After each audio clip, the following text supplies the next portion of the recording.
Bible గ్రంథంలో నుండి అందరూ బైబిల్ గ్రంథాలు తెరిచి బైబిల్ గ్రంథంలో నుండి 86వ కీర్తనలో 86వ కీర్తనలో దైవజనుడైన దావీదు దేవుని యొక్క ఉన్నతత్వమును లేకపోతే దేవుని యొక్క మహిమను వివరిస్తూ ఉన్నాడు. ఇంకా చెప్పాలంటే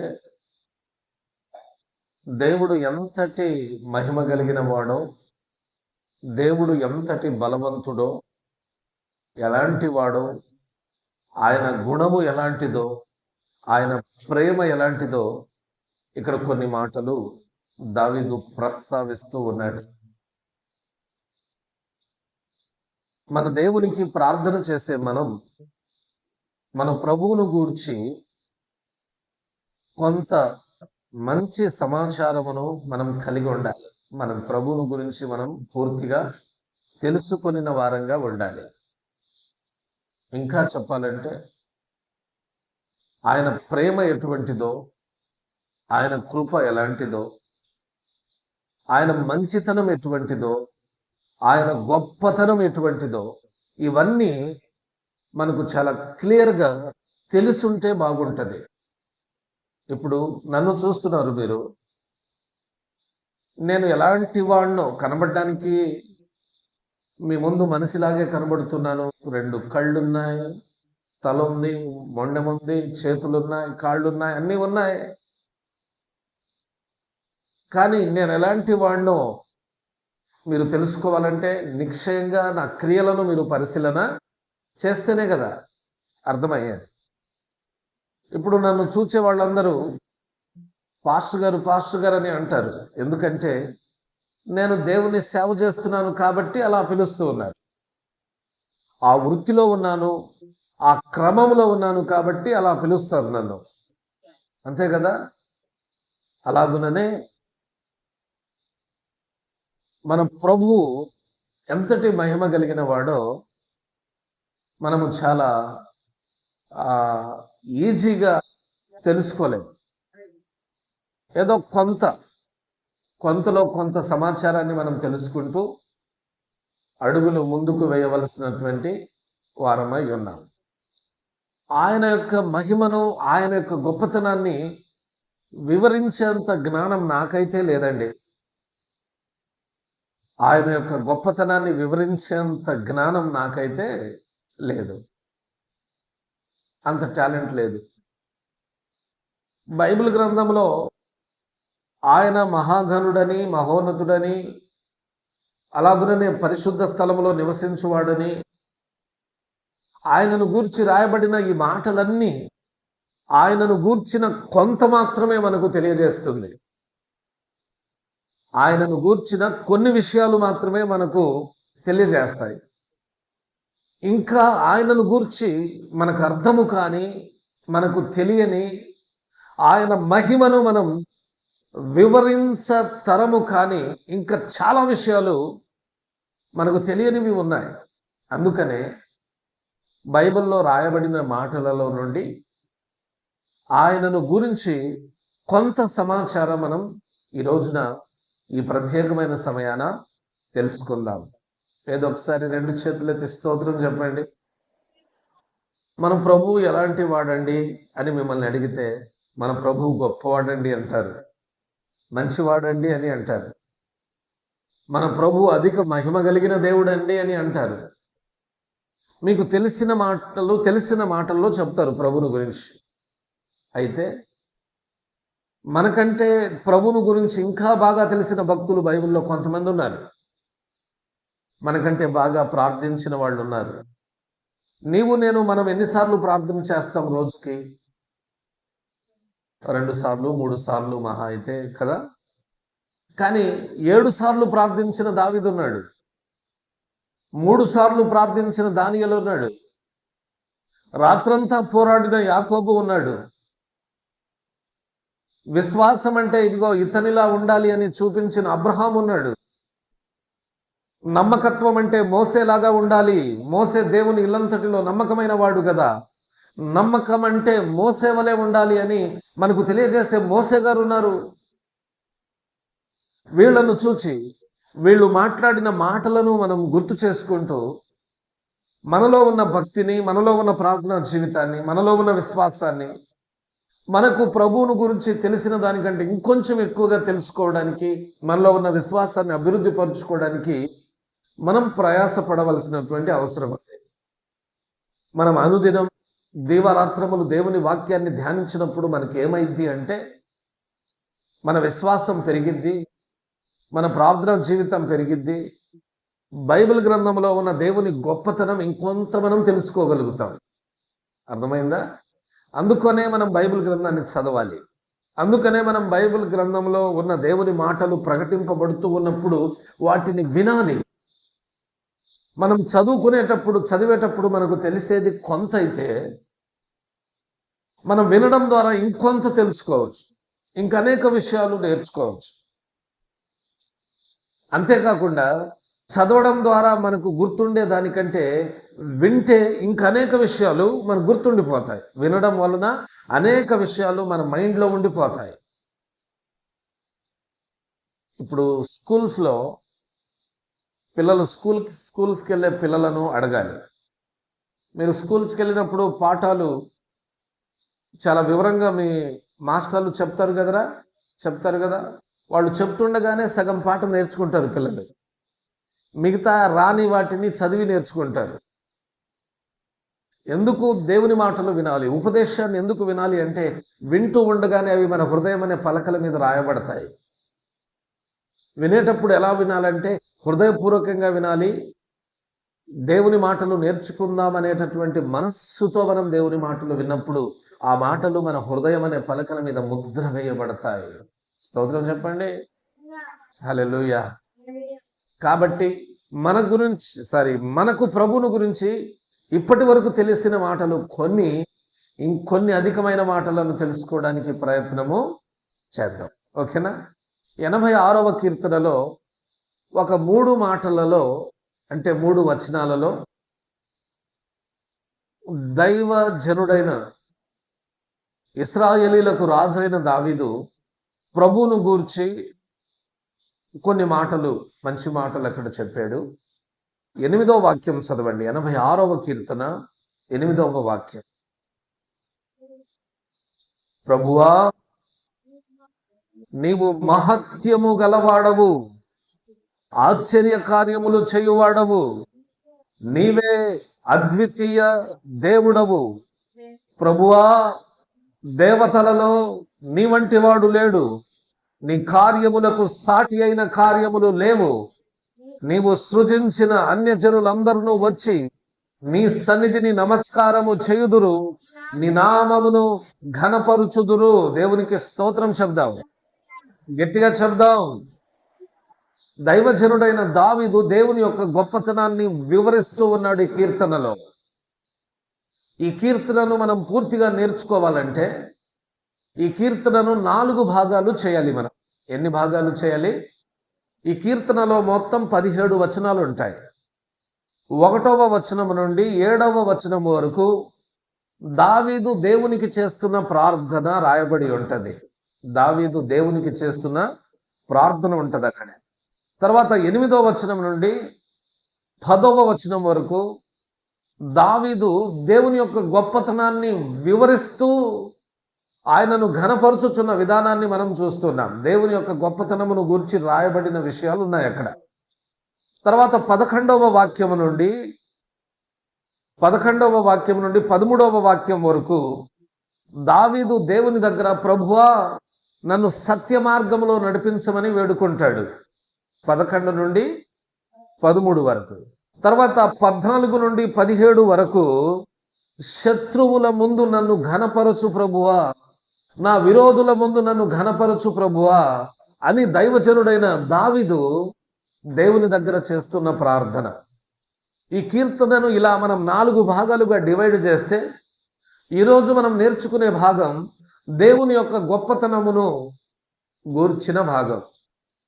దావీదు దేవుని యొక్క గొప్పతనాన్ని ఏ విధంగా వర్ణిస్తున్నాడో మనం చదివాం. దావీదు దేవుని యొక్క గొప్పతనాన్ని వర్ణిస్తూ ఏమంటాడు? ప్రభువా, నీవు మహత్యము గలవాడవు. స్తోత్రం చెప్పండి, గట్టిగా చెప్పండి. మన దేవుడు ఏమి గలవాడట? మహత్యము. అంటే అర్థమేంటో చెప్పనా? మహిమ గలవాడని అర్థం. అంటే ప్రత్యక్షమయ్యేవాడని అర్థం. అప్పుడు గోరెల మాతేమా సాయి వేవాళోకరం అర్థం. మహత్యము గలవాడు అంటే ప్రత్యక్షమయ్యేవాడు, అలాగున్ననే ఉన్నవాడు అని అర్థం. అర్థమవుతుందా? ఉన్నవాడని అర్థం. చాలా సందర్భాలలో నా దగ్గర చాలా మంది మాట్లాడితే అంటారు, మీ దేవుడు గొప్పవాడే, మీ దేవుడు గొప్పవాడే, మహత్యము గలవాడే.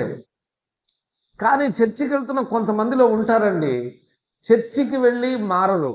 వారి మాటలు మారవు, క్రియలు మారవు, వారి పద్ధతులు మారవు, వారి ఆచారాలు మారవు. వీళ్లను చూచి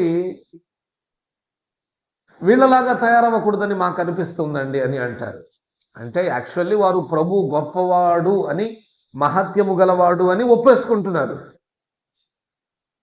ఇంకొక విధంగా మీతో చెప్పాలంటే, ఈ ప్రపంచంలో ఎవరు ఒప్పుకున్నా, ఎవరు ఒప్పుకోకపోయినా, ఎవరు ఒప్పుకున్నా, ఎవరు ఒప్పుకోకపోయినా, ఎవరు విశ్వసించినా విశ్వసించకపోయినా, ఎవరు నమ్మినా నమ్మకపోయినా, మన ప్రభు ఎల్లప్పుడూ మహత్యము గల దేవుడే. మన ప్రభు ఎల్లప్పుడూ మహిమ కలిగిన దేవుడే. ఆయన మహిమ అధికమైనది, ఆయన మహిమ అంతము లేనిది, ఆయన మహిమ మనలను ఎల్లప్పుడూ నడిపించేది. ఆయన మహిమతో మనలో ఆయన మహిమ కార్యములను జరిగించుటకు సమర్థుడైన దేవుడని చెప్పొచ్చు. అధిక మహత్యము గల వాడు అంటే మనం అడిగిన ప్రతిసారి మనకు ప్రత్యక్షమయ్యేటటువంటి దేవుడు. అందుకనే ఈ పదాన్ని ఇక్కడ వాడడం జరిగింది, మహత్యము కలిగిన దేవుడు. ఆయా సందర్భాల్లో కొందరిని గురించి మనం మాట్లాడుతాం కదా ఏమండి. ఆయా సందర్భాల్లో ఆయా పరిస్థితులలో మాట్లాడతాం. ఏంటి అక్కడ ఆయన దగ్గర మహిమ ఉందా అని కొందరి విషయాల్లో మనం మాట్లాడతాం. ప్రపంచంలో చాలా మంది ఉన్నారు దేవతలు అనబడిన వారు, కానీ మనం ఆరాధిస్తున్న యేసు ప్రభు వారి విషయానికి వస్తే ఆయన అధిక మహత్యము కలిగిన దేవుడై ఉన్నాడు. ఆయన ఏం చేస్తాడంటే, తన నామమున ఎక్కడ ఇద్దరు లేక ముగ్గురు కూడి ఉంటారో వారి మధ్యలో నిలబడి వారి ప్రార్థన ఆలకించి వారికి ప్రత్యక్షమవుతాడు దేవుడు. అంటే ప్రత్యక్షమై వారి కోరికలను సఫలము చేసే దేవుడు. దేవునికి మహిమ కలుగునుగా. ఇప్పుడు దేవుని మందిరానికి మనం అందరం వచ్చామండి.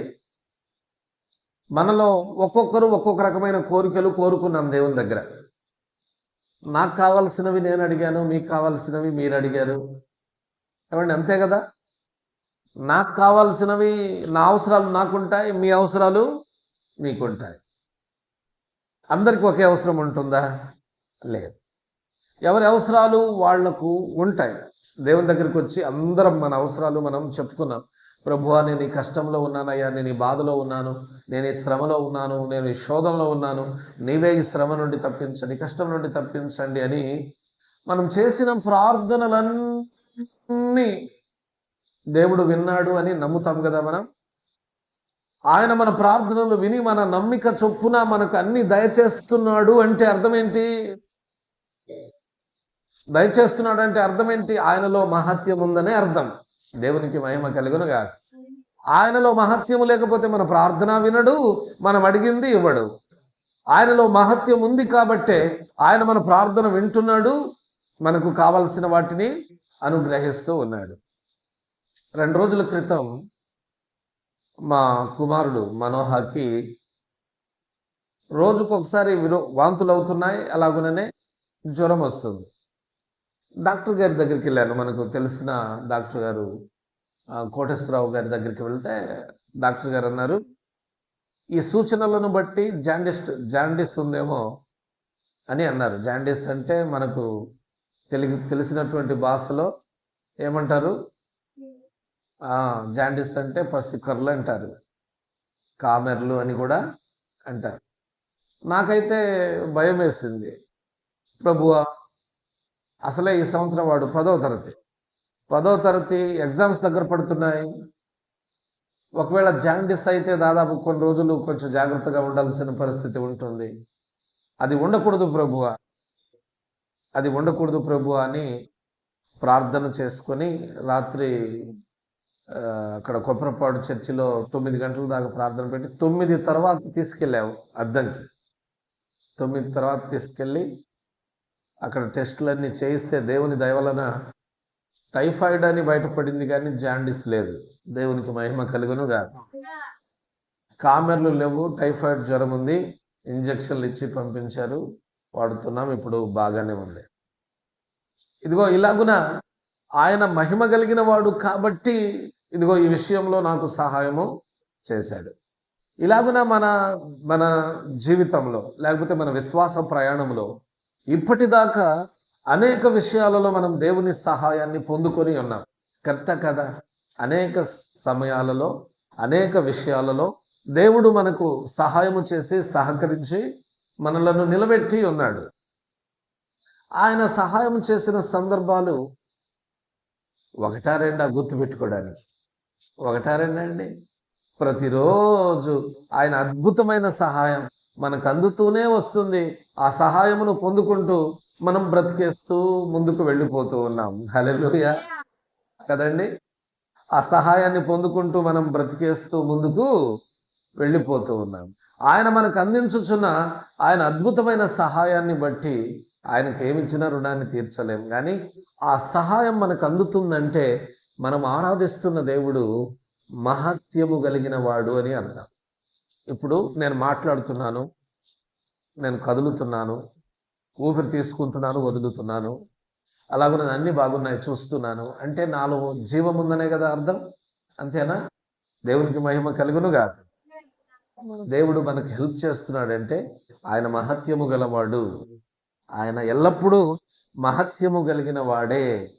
కాబట్టి మనం ఏనాడు అనుకోవద్దు నా దేవుడు ఇది చేయలేడేమో అని అనుకోవద్దు. మన దేవుడు, మనం ఆరాధిస్తున్న దేవుడు అన్నిటినీ చేయగలుగుతాడు. నమ్ముట నీ వలనైతే నమ్ము వానికి సమస్తము సాధ్యమే అని చెప్పినటువంటి ఘనుడైన దేవుడు మన దేవుడు గనుక ఆయన అన్ని వేళలలో మనకు చాలినవాడు, మన జీవితాల్లో అన్నిటినీ చేయగలిగిన వాడు గనుక ఆయనకే మహిమ కలుగును గాక. చెప్పండి హల్లెలూయా, హల్లెలూయా. సరే, ఆయన మహత్యము గలవాడు అని చెప్తున్నాడు దావీదు. మనము కూడా ప్రార్థించేటప్పుడు ప్రభువా నీవు మహత్యము గల దేవుడవు కదా ప్రభు అని ప్రార్థన చేయొచ్చు. మహత్యము గల దేవుడవు కదా. ఏమని ప్రార్థన చేస్తాం సహజంగా? అబ్రహాము దేవా, ఇస్సాకు దేవా, యాకోబు దేవా అని ప్రార్థన చేస్తాం, అంతేనా? లేకపోతే అత్యున్నత సింహాసనమందు ఆసీనుడు అయి ఉన్న దేవా అని ప్రార్థన చేస్తాం. మమ్మలను మిక్కిలిగా ప్రేమించుచున్న దేవా అని ప్రార్థన చేస్తాం. ఆ మహాగరుడా, మహోన్నతుడా అని ప్రారంభం చేస్తాం. అలాగుననే మహత్యము గల దేవా యేసయ్యా అని కూడా ప్రార్థన చేయొచ్చు. మహత్యము అంటే ప్రత్యక్షమయ్యే దేవుడు, హెల్ప్ చేసే దేవుడు, ఆదుకునే దేవుడు, అన్ని పరిస్థితులలో మనకు నేనున్నానని భరోసా ఇచ్చి మన ప్రక్కన నిలిచే దేవుడు అన్న విషయాన్ని గుర్తుపెట్టుకోండి. తర్వాత మాట ఏంటంటే ఆశ్చర్య కార్యములు చేయువాడు. మన దేవుని యొక్క గొప్పతనము లేకపోతే మన దేవుడు ఎలాంటి వాడో ఈ మాటలు తెలియజేస్తూ ఉన్నాయి. చూడండి, ఎలాంటి కార్యాలు చేస్తాడు అంటే కొన్నిసార్లు విచిత్రంగా అనిపిస్తాయి ఆయన కార్యాలు, కొన్నిసార్లు అవాక్కయ్యే కార్యాలు. ఆశ్చర్యకార్యాలు అంటే అంతే కదా, మనం అవాక్కైపోతాం. వావ్, దేవుడు ఇలాంటి కార్యాలు కూడా చేస్తాడా? ఏంటి, ఇలాంటి కార్యాలు కూడా దేవుడు చేస్తాడా అని మనం అనుకునే విధంగా ఆయన మనుషుల జీవితాల్లో, ముఖ్యంగా మన జీవితాల్లో ఆశ్చర్య కార్యాలన్నిటినీ జరిగించగలిగిన దేవుడు. ఆయన పేరు ఉంది ఆశ్చర్యకరుడు అని. ఆశ్చర్యకరుడు అంటే ఆశ్చర్యపోయే కార్యాలు చేసేవాడు. ఒక ఎగ్జాంపుల్ చెప్పనా మీకు? ఆయన ఆశ్చర్య కార్యములో ఒక కార్యం చెప్పనా? నీళ్లు దేంట్లో నుండి వస్తాయండి? బండలో నుండి వచ్చిందిలే, ఓకే. సహజంగా బావుల్లో నీళ్లు ఉబ్బుతాయి, అంతేనా? బావుల్లో నీళ్లు ఉబ్బుతాయి, చెరువుల్లో నీళ్లు ఉంటాయి, లేకపోతే కాలువలు, వర్షం కురిసి కాలువలు పారాలి. నీళ్లు రావాలంటే కాలువలో, బావులో, లేకపోతే బోరు బావులో ఇలాంటివి వాటిని ఎన్నుకోవాలి దేవుడు. బండను ఎట్టా పగలగొట్టినా నీళ్లు ఉంటాయి ఆ బండలో. భూమి అయినా నీళ్లు తాగిద్ది, నేల నీళ్లు తాగిద్ది, భూమి నీళ్లు తాగిద్ది, బండ నీళ్లు తాగిద్దా? ఇప్పుడు బాగా నీళ్లు తాగిన మట్టి ముద్దను తీసుకొని ఇలా పిసికితే ఒక 2 చుక్కలైన నీళ్లు పడతాయి. 10 రోజులు బండను నానబెట్టి ఇలా ఒత్తు, ఒక్క చుక్కైన నీళ్లు వస్తాయి లోపల నుండి? బండ అంటారు, అందుకే దాన్ని ఏమన్నారు? బండ. కొందరి హృదయాలు ఎలా ఉంటాయి? బండలాగా ఉంటాయి. బండ హృదయాలు, బండ లాంటి హృదయాలు. దేవుడు ఏమంటున్నాడంటే, మీలో ఉన్న రాతి గుండెను తీసివేసి నేను మాంసపు గుండెను మీకు ఇస్తాను అంటున్నాడు. దేవునికి మహిమ కలుగును గాక.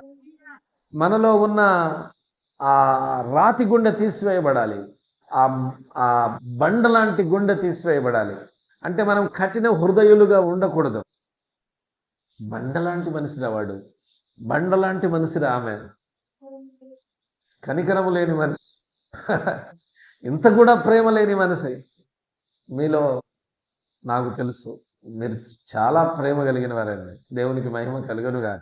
ఎందుకంటే మీ ప్రేమను ఒక సేవకునిగా నేను అనుభవిస్తూ ఉన్నాను కాబట్టి చెప్తూ ఉన్నాను. మీకు దేవుడు ఇంకా బలాన్ని ఇంకా ఇవ్వాలి. ఎందుకంటే మీ ద్వారా మేము ఇంకా అధికమైన బలాన్ని, అధికమైన ప్రేమను ఆస్వాదించాల్సినటువంటి అవసరం ఉంది. మీరు చాలా ప్రేమ కలిగిన వారని నా నమ్మకం. దేవుడు అట్టి ప్రేమ మీలో కలిగించును గాక. సరే, ఎక్కడున్నాం మనం? బండ దగ్గర ఉన్నాం. మీలో ఎవరివి బండ లాంటి హృదయాలు ఉండకూడదు. యేసు మనలను ఎలా ప్రేమించాడో మనము కూడా ఇతరులను ప్రేమించాలి. అంటే ప్రేమించే వారంగా ఉండాలి. బండ ప్రేమిస్తుందా?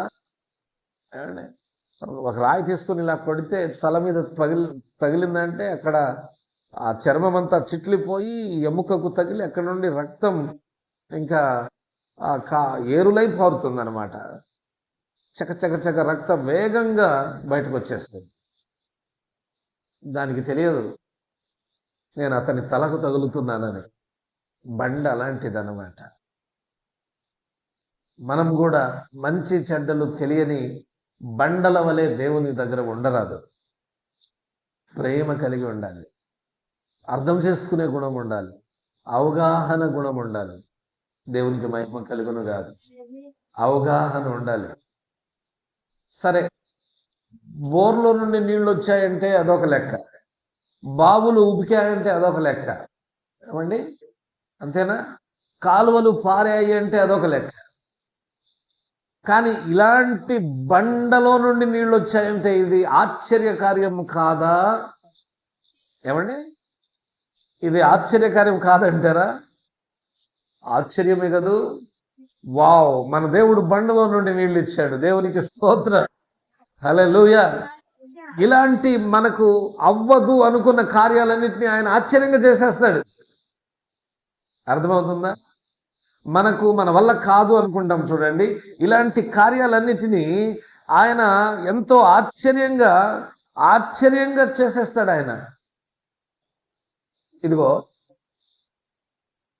బాప్తిస్మం ఇచ్చు యోహాను యేసు ప్రభు వారి గురించి, దేవుని గురించి ఒక మాట అంటాడు.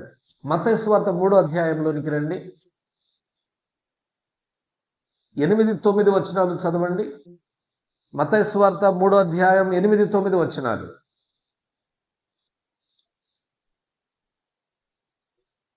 తీయలేదా ఎవరు? అబ్రహాము మాకు తండ్రి అని మీలో మీరు చెప్పుకొన తలంచవద్దు. దేవుడు ఈ రాళ్ల వలన అబ్రహామునకు పిల్లలను పుట్టింపగలడని మీతో చెప్పుచున్నాను.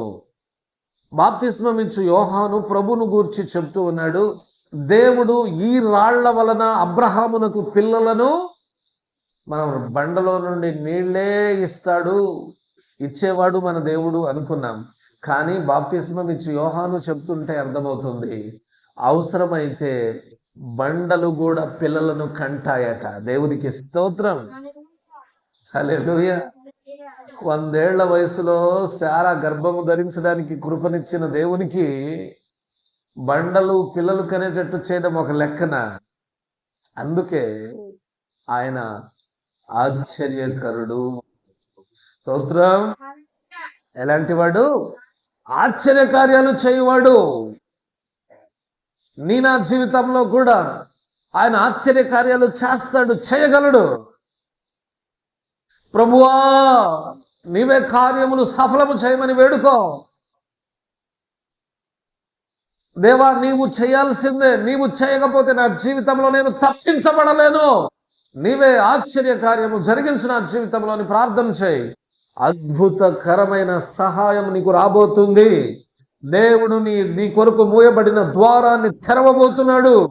దేవుడు రెట్టింపైన దీవెనలతో నిన్ను నింపుతున్నాడు.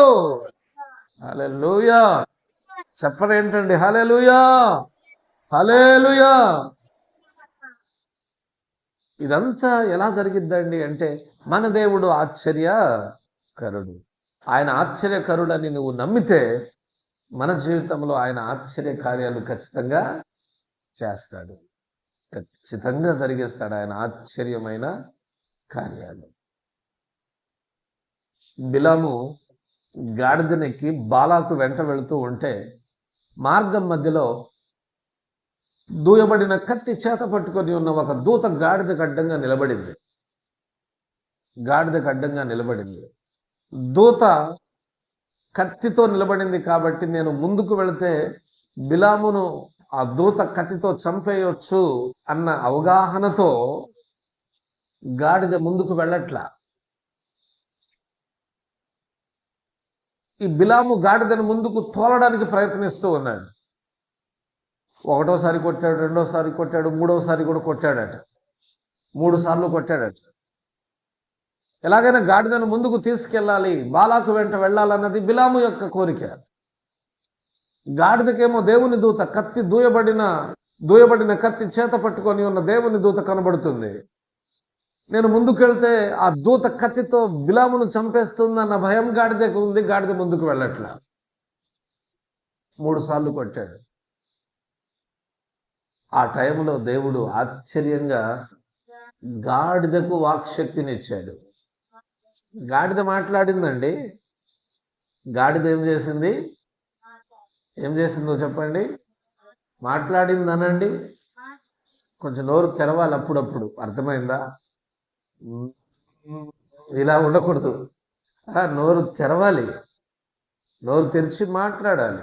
గాడిద ఏం చేసింది? రంకేసింది. అది మామూలే. గాడిద స్వరం విన్నారా ఎప్పుడైనా? గాడిద ఎలా అరిసిద్ది? అది ఏది? గాడిదలాగా అరవండి ఒకసారి చూద్దాం.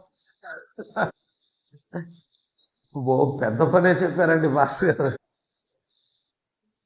నేను ఎప్పుడైనా విన్నానో లేదో కానీ గుర్తులేదు నాకు. అరవడం అనేది మామూలే. కోళ్ళు వాళ్ళ భాష వాళ్ళకుంది, గేదెలు ఆవులు వాళ్ళ భాషలు వాళ్ళకున్నాయి, గాడిద భాష గాడిదకుంది. కానీ గాడిద మనిషి భాష మాట్లాడడమే వండర్. దేవునికి మహిమ కలుగునుగా. వండర్ అంటే తెలుసుగా, అద్భుతం, అద్భుత కార్యాలు, ఆశ్చర్య కార్యాలు. దేవునికి మహిమ కలుగునుగా. ఆయనకు సాటి అయిన దేవుడుందండి. చేస్తాడు ఆయన చేసుకుంటూ వెళ్ళిపోతాడు. ఆయనకు చెయ్యాలి అనిపిస్తే ఏదైనా చేస్తాడు. ఆయన సముద్రాలను చీల్చేస్తాడు, ఆకాశం నుండి మన్నాను కురిపిస్తాడు. మాంసం కావాలి ప్రభు అన్నారు ఇశ్రాయేలీయులు. ముక్కుల్లో నుండి మాంసం వచ్చేటట్టుగా పెట్టాడు దేవుడు. దేవుడికి స్తోత్రం, హల్లెలూయా. ఇలాగున ఆయనకు సమస్తము సాధ్యం. నీకు ఇలలో ఏదియో లేదు అసాధ్యము, నీదు కృపతో నాకేదియు కాదిక సమానము. నీ మాట చాలయ్యా, నీ చూపు చాలయ్యా, నీ తోడు చాలయ్యా, నీ నీడ చాలయ్యా. నీ మాట చాలయ్యా, నీ చూపు చాలయ్యా, నీ తోడు చాలయ్యా, నీ నీడ చాలయ్యా. నీవుంటే నాకు చాలు యేసయ్యా, నీ వెంటే నేను ఉంటా యేసయ్యా. నీవుంటే నాకు చాలు యేసయ్యా, నీ వెంటే నేను ఉంటానేసయ్యా. Praise the Lord. హల్లెలూయా. నమ్ముట నీ వలనైతే ఆశ్చర్య కార్యాలు చేయడంలో మన దేవునికి సాటి అయిన వాడు ఇంకెవ్వరు. తర్వాత మాట అంటాడు, నీవే అద్వితీయుడవు, నీవే అంటే గొప్పవాడవు, పైవాడవు, అందరికంటే పైనున్నవాడవు అని అర్థం. పౌలు గారు ప్రభుని గురించి ఒక మాట అంటారు. మనం ఆరాధిస్తున్న యేసు ప్రభు వారి నామం అంట అన్ని నామముల కంటే పైనున్న నామం అంట. హల్లెలూయా. ఈ భూమి మీద ఎన్నో నామాలు ఉన్నాయి, కానీ వాటన్నిటికంటే పైనున్న నామం, హైయెస్ట్ నేమ్, అద్వితీయ నామం, శక్తి కలిగిన నామం మనం ఆరాధిస్తున్న మన యేసయ్య నామం. ఆయనే అద్వితీయ సత్యదేవుడు అంటే అందరికంటే పైనున్నవాడు. అందుకనే పూర్వం భక్తులు ఒక మంచి పాట రాశారు. యేసు నామము జయం జయము, సాతాను శక్తులు లయం లయము. హల్లెలూయా హోసన్నా హల్లెలూయా, హల్లెలూయా ఆమేన్. అన్ని నామముల కన్న పై నామము యేసుని నామము. ఎన్ని తరములకైనా ఘనపరచ తగినది క్రీస్తేసు నామము. యేసు నామము జయం జయము, సాతాను శక్తులు లయం లయము. యేసు నామము జయం జయము, సాతాను శక్తులు లయం లయము. Hallelujah hosanna hallelujah, hallelujah amen. Hallelujah hosanna hallelujah, hallelujah amen. Praise the Lord. దావీదు దేవుని గురించి ఎంత చక్కగా వివరిస్తున్నాడో చూడండి. మహత్యము గల దేవుడంట, ఆశ్చర్య కార్యాలు చేసే దేవుడంట, అద్వితీయుడైన దేవుడంట. ఇంకా గొప్ప మాటలు ఉన్నాయండో ఇక్కడ. చూడండి ఆ మాట, ప్రభువా దేవతలలో నీ వంటి వాడు లేడు, నీ కార్యములకు సాటి అయిన కార్యములు లేవు. అబ్బా ఏం మాట అండి. హల్లెలూయా. మన ప్రభువుని ఎవరితో పోల్చొద్దు. మన ప్రభు ఇదిగో ఆయన లాంటి వాడు, ఈయన లాంటి వాడు అని ఎవరితో పోల్చొద్దు. మన ప్రభు అందరికంటే గొప్పవాడు. మన ప్రభు చేసేంత గొప్ప పని ఈ భూమి మీద ఇంకెవ్వరూ చేయలేరు. ఆయనలో ఆశ్చర్య కార్యాలు, గొప్ప కార్యాలు, అద్భుత కార్యాలు, మహత్కార్యాలు ఈ భూమి మీద ఇంకెవరూ చేయలేరు. అందుకనే ఆయన లాంటి వాడు ఈ ప్రపంచంలో ఉన్న మనుష్యులలో, దేవతలనబడిన వారిలో ఎక్కడను ఎవ్వరునూ లేరట. ఆయనే సుప్రీం. దేవునికి స్తోత్రం.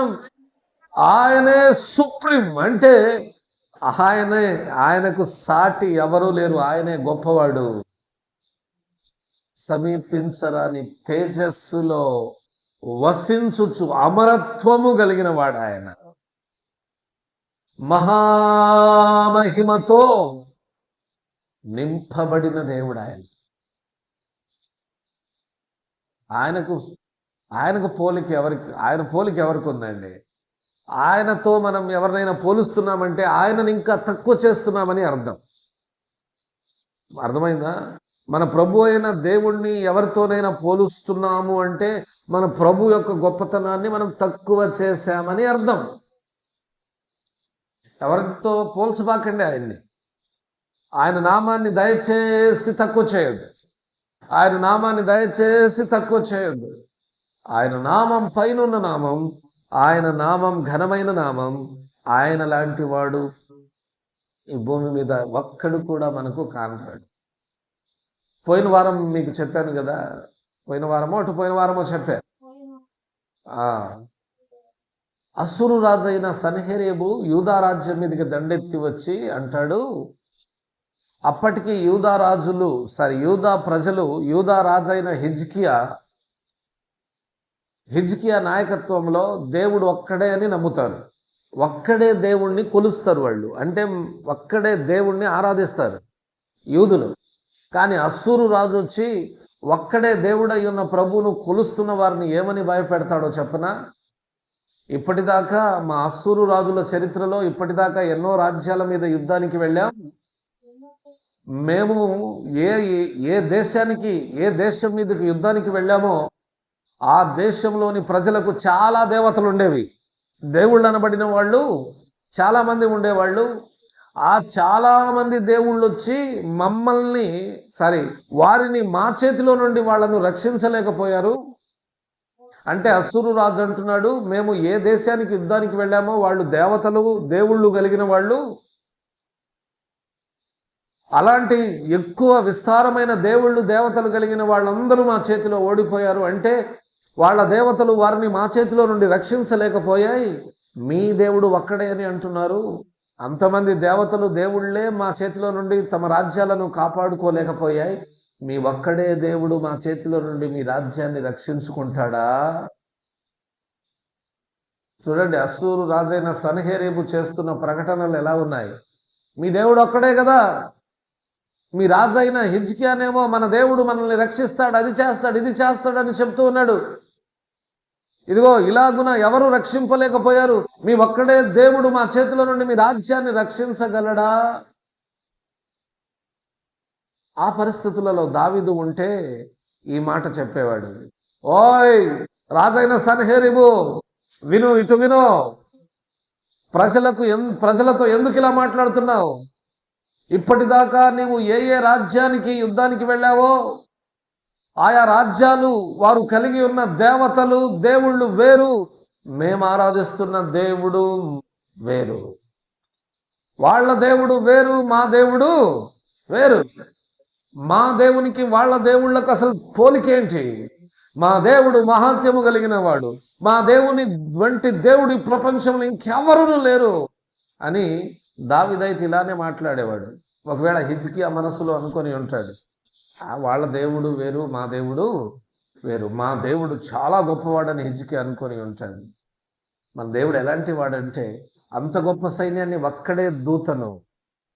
ఒక్క దూతను పంపించి లయం చేసి పడేశాడు. దేవునికి మహిమ కలుగును గాక. చెప్పండి గట్టి హల్లెలూయా, హల్లెలూయా. 185,000 మంది పరాక్రమశాలులను, సైనికులను, బలవంతులను దెబ్బకు పడిపోయేటట్టు ఆ యుద్ధములో అత్యధికమైన విజయాన్ని, గొప్ప విజయాన్ని యూదులకు సొంతం చేశాడు దేవుడు. ఆయనకెవరు సాటండి? ఆయనకెవరు సాటి? ఏదైనా చేయుటలో ఆయనే సాటి. ఆయనకు లేరు ఎవరు పోటీ. ఆయనే సాటి. ఆయన ఈరోజు గొప్ప కార్యములు చేస్తాడా? రేపు అంతకంటే అధికమైన గొప్ప కార్యాలు చేస్తాడు. ఎల్లుండి ఇంకా అధికమైన కార్యాలు చేసి మనలను ముందుకు నడిపించగలిగినటువంటి సామర్థ్యము కలిగిన దేవుడు మన దేవుడు. ఆయనకు సాటి అయిన వారు ఈ ప్రపంచంలో ఎవరునూ లేరు. ఆయన కార్యాలకు సాటి లేదు, ఆయన యొక్క నామానికి సాటి లేదు. ఈ ప్రపంచంలో ఆయనే సుప్రీం, ఆయనే ద బెస్ట్. కాబట్టి అలాంటి గొప్ప దేవుడు మన ప్రార్థనలన్నీ ఆలకించి మన ప్రార్థనలకు తగిన సహాయాన్ని, సమాధానాన్ని మెండుగా దయచేయును గాక. చెప్పండి హల్లెలూయా. అక్కడ చివరిగా మరొక మాట ఉంది. ఈ మాటను చెప్పి నేను వాక్యాన్ని ముగించడానికి ఇష్టపడతాను. 10వ వచనం, నీవు సృజించిన అన్యజనులందరూ వచ్చి నీ సన్నిధిని నమస్కారము చేయుదురు, నీ నామమును ఘనపరుచుదురు. స్తోత్రం చెప్దామా?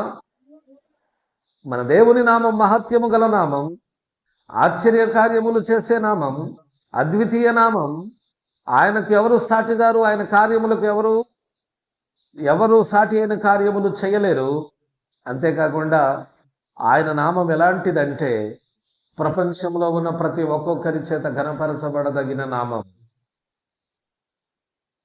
ఒక మాట రాయబడి ఉన్నది, నా తోడు నా ఎదుట ప్రతి మోకాలు వంగునని రాయబడి ఉన్నది. ఒకరోజు రాబోతుందంట, ఈ భూమి మీదనున్న మనుష్యులందరూ, రాజులైనను అధిపతులైనను, ఎలాంటి వారైనను, గొప్పవారైనను, ఎలాంటి వారైనను, వాళ్ళందరూ ఏం చేస్తారంటే మన దేవుణ్ణి ఆరాధిస్తారు. తమ నాలుకతో మన ప్రభు పాటలు పాడుతారు, తమ మోకాళ్లతో మోకరిస్తారు, తమ చేతులను పైకెత్తి మన ప్రభువును ఆరాధిస్తారు. ఆ దినం త్వరలో ఈ భూమి మీదకి వచ్చును గాక. హల్లెలూయా. త్వరలో ఈ వాగ్దానము ఈ భూమి మీద నెరవేర్చబడును గాక. మన తండాలో ఉన్న వాళ్ళందరూ దేవుని మందిరానికి వస్తారు. అప్పుడు అందరూ వస్తే చర్చి పట్టదు, పెద్ద చర్చి కట్టాలి. అందరూ వచ్చి ప్రభుని ఆరాధిస్తూ ఉంటే ఎంత ఎంత ఆనందంగా ఉంటుంది. దేవునికి మహిమ కలుగును గాక. ఆ రోజు రావాలి. దేవుని నామం అందరి చేత మహిమ పొందదగిన నామం ఒక రోజు వస్తుంది. కొంచెం ఓపిక మనకు అవసరం. తొందరపాటు లేకుండా విశ్వాసంతో ప్రార్థన చేయడమే. ప్రభువా, అందరినీ మార్చండి. మా తండా మేమందరం నీ సన్నిధిని చేరి నిన్ను గణపరచాలి. మా జాతి వారందరూ వచ్చి నీ సన్నిధిని చేరి నిన్ను గణపరచాలి. టోటల్గా ప్రపంచంలో ఉన్న ప్రతి దేశంలో ఉన్న ప్రతి రాష్ట్రంలో ఉన్న ప్రతి జిల్లాలో, ప్రతి పంచాయతీలో, ప్రతి మండలాల్లో ఒక్కొక్కరు ఒకరోజు దేవుని సన్నిధిని గడిపేటటువంటి దినం రాబోతుంది. ఆ రోజున పెద్దవారు, ఉద్యోగస్తులు, అలాగుననే అధికారులు అందరూ ఆయన సన్నిధిని ప్రణమిల్లుతారు, ఆయన సన్నిధిని ఆస్వాదిస్తారు, ఆయన సన్నిధిలో గడుపుతారు. అట్టి దినము త్వరలో దేవుడు మనకు దయచేయునుగాక. కాబట్టి ఆయన ఇలాంటి గొప్పతనము కలిగినటువంటి దేవుడు. ఒక పాట ఉంది కదా, గుర్తుందా మీకు? యేసు రాజు రాజుల రాజై త్వరగా వచ్చుచుండే, యేసు రాజు రాజుల రాజై త్వరగా వచ్చుచుండే,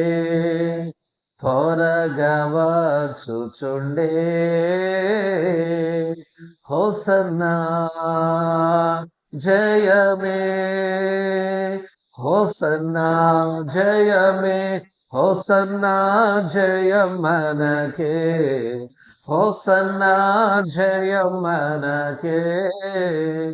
యేసు ఒకరోజు త్వరలో తిరిగి రానై ఉన్నాడు. దానికంటే ముందుగా ఈ భూమి మీద ఉన్న ప్రజలందరినీ దేవుడు సాతాను చేతిలో నుండి విడిపించి తన సన్నిధిలో నిలబెట్టువాడై ఉన్నాడు. అటువంటి అద్భుత గడియలు త్వరలోనే మనము మన కళ్ళతో చూచుదుముగాక. గనుక ఈరోజు వాక్యం విన్న మీరందరూ ప్రభు గొప్పతనాన్ని తెలుసుకొని ఉన్నారు. కాబట్టి ఈ గొప్పతనమును తెలిసిన వారై మీరందరూ ఆయన గొప్పతనాన్ని పొగుడుతూ, కీర్తిస్తూ ఆయన సన్నిధిలో బ్రతకండి. అట్టి కృప దేవుడు మనకు దయచేయునుగాక. దేవుడి మాటలను దీవించును గాక. ఆమేన్.